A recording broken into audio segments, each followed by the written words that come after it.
You're listening to the TV Obsessive channel, presented by TVObsessive.com. Why is Severance as popular as it is, or at least so immediately gripping to so many of us? I think it has something to do with how it lands precisely in our historical moment, not in the sense of the pandemic or ever-increasing political fractiousness, but in something of a broader sense pertaining to the zeitgeist of our times. I'm not sure if that's postmodernism, or if perhaps we've moved into some kind of post-postmodernism, or if this kind of terminology is even helpful. Regardless, by now I think the distinction between semblance and reality has well and truly broken down. Authenticity may continue to be lauded, but it's as though we have no way to distinguish between the appearance of authenticity and authenticity itself. Ricken's book is at once insipid and sparks meaningful change in the innies who read it. Luhmann is exploiting severed workers but conceptualizes them as family. It is not that they pretend to care about the well-being of their employees when actually all they care about is profit. The terrifying thing is that they actually do care. The wellness sessions are sincere, at least from the perspective of Luhmann, as is their aim of making the world a better place. You might dispute that they care in the sense of having the best interest of people in mind, dispute their ideas of psychological well-being, and object to their plans for the world, but all of this lands so viscerally because in the real world, we've lost the confidence to judge things from something like an objective point of view. If the spirit of postmodernism involves some kind of cynical or ironic detachment, we're beyond that now. Corporations claim to care about us, and they really do, or at least we've lost the means to distinguish appearance from reality. It would almost be more comforting to be exploited by someone who views you as a cog in a machine and to know that their peons to your value amount to so much empty talk. This isn't what we get in Severance. Mark's boss moves in next door to him to keep an eye on him because she cares about him. But that doesn't mitigate the exploitation involved in all of this. It only makes it cut deeper and into matters of the soul. From the get-go, I approached the problem of personal identity in Severance through the lens of early modern thinkers like René Descartes and David Hume. But what I forgot, and what we're all so prone to forget, is that the very notion of the individual they're grappling with has a history. It's not some eternal concept that has always existed, but a specific framework of thought about human existence that really comes to the fore in modernity. The individual is conceived as a coherent unit, taken to be internally consistent. You might embody various roles and do various things, but you are responsible for all of it because it was always you who did it. Look at your signature on the dotted line that proves you promised. The consistency of self is not so much a given as a presumption. In Immanuel Kant's moral philosophy, it is both that and an ideal to strive for. It's never quite matched with lived experience, where the you are now might lament the you were when you agreed to the contract. This hasn't stopped the presumption of individuality from structuring our laws and institutions, but increasingly these feel out of step with social reality. The signature is meaningless, or at least pro forma. What matters are passcodes and biometrics, pieces of self, detached from a broader context. Already in the 1990s, Gilles Deleuze was describing us as individuals, partial selves and larval subjects in the process of becoming, engaged in always differing spaces with differing modalities. If that was true then, it's even more true now. We present ourselves always in fragments, one way on social media and another at work, along with a third way at home and a fourth way out at the bar. Nothing is so simple as contrasting the me I pretend to be from the me that I am. All of this is the we are, individuals without some unifying factor that makes the disparate parts hang together.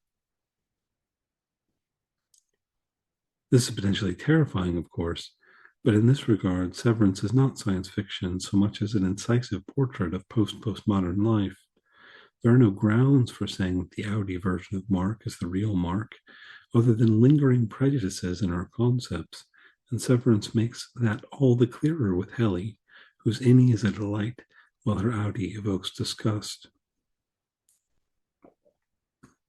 Maybe, but then precisely we should note that it is a part or aspect of Helly that is well adapted. This individual, who is a face on a screen and cannot even be taken to be the whole of the Audi, Helena Egan. There is no whole. That's the point I've been trying to drive home. If we are, as Jean-Paul Sartre would put it, condemned to be free because there is no pre-given essence to humanity or the self, Severance takes us a step further. There is no pre-given self. This doesn't stop us from engaging in bad faith and attempting to distract ourselves from the gaping abyss where our souls should be.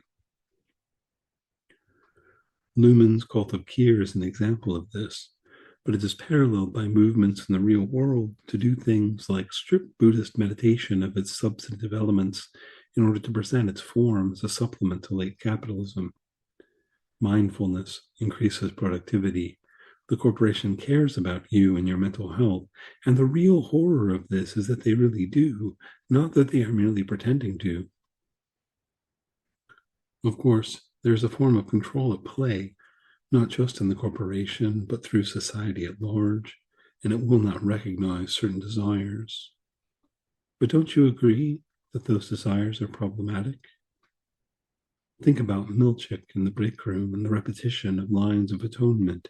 He keeps saying that he's not sure he believes they mean it, and that's the thing. Luhmann is interested not merely in their workers going through the motions of apologizing. They want them to truly feel sorry. But it's not some depth of self they are getting to through this process so much as permutations on the surface. At a certain point, the line between pretending and meaning it for real breaks down. In some regards, Severance might get too outlandish to feel realistic with regard to its pseudo-religious elements, as with the Waffle Party, as much as I love it. But even here, or especially here, we can see the move to subordinate desire to the corporation not by repressing it, but by channeling it in a different direction. How is this different from what Freud called sublimation, from religion? It makes sense that those who oppose severance seek reintegration, but that didn't go so well for Petey. Indeed, to have a separate consciousness thrust into one's own feels like a violation in its own right, even if you signed up for it. And from the point of view of modern individualism, many things, both in Severance and the real world, can only be conceived along these lines, as a failure to respect one's own autonomy. It's a defining tension in Kant, and if you're interested in this, I recommend reading Alenka Zupanchik's Ethics of the Real, but it's also something that has never quite made sense. If autonomy lies in my capacity to determine myself, and this is freedom, how can a free choice that I make violate my own autonomy? We only have to look to Severance for an answer, the starkest of which lies in the attempts to defend the severance procedure through an appeal to the free will consent of the person who has decided to undergo it. If that doesn't create a wholly separate person, it creates an aspect of self ripe for exploitation. One could argue that Mark exploits himself. This is nothing new either, and should take us in the direction of contemplating Marx's claims about alienation. Insofar as my labor is an expression of my being, the way in which capitalist modes of production serve to separate me from the product of my labor alienates me from myself. It makes this aspect of the self something other than me, and takes it away as something I never even own. And this product does not have to be some manufactured good. Capitalism is perfectly happy to commodify time. In wage labor, I sell a portion of my life to serve someone else's ends quite literally, which may not be an objection to the practice and principle, but surely feeds into the origination of Severance's premise. Who hasn't, while working a terrible job, wish that they could forget that part of their lived experience or enact it to whatever degree possible through the mere force of imagination, a separation between their work persona and who they are in real life. Do you view those hours you spend at work as a part of your life? If you work from home, you may enjoy the freedom, but you were always at work. Deleuze suggests this difference between a disciplinary society and a society of control. In the former, one moves from one space of enclosure, school, barracks, factory, prison, etc., to another, whereas in the latter, one is never done with anything. There is no outside. There is freedom in this, and not just the illusion of freedom, but it is the freedom of a parolee wearing an ankle bracelet. Everything is under control. Severance is striking in how well it presents this world. It's funny because it's true. By making the separation between work self and non-work self literal, Severance makes manifest the way in which our tendency to practice self-alienation ought to disgust us. This isn't just because we are to some extent still moderns, but because the partial subjects we are do hang together in a kind of metastable unity. That is, these individuals do constitute the we are, but this is a multiplicity. The mistake lies in presupposing a coherence of the self in a consistent and constant substratum, some pre-given essence akin to the religious notion of the soul. No, rather we have to recognize that individuality, such as it is an achievement, a will to become who we are, in the sense of bringing about a consistency that forms the basis of what we may well call an identity. But almost no one achieves this. It's easier to not try, less risky to simply go along and avoid the problem, as Mark does. Reintegration is dangerous, and the mind struggles to put inconsistent pieces together. At least this is how I interpret Petey's ailment and eventual demise, as though reintegration literally made his head explode. And maybe it isn't even a reasonable goal in this post-postmodern world. The individuals that form the we are aren't consistent with one another. But why should we value consistency? Why not value instead the freedom of processes of becoming that shoot out in multiple directions?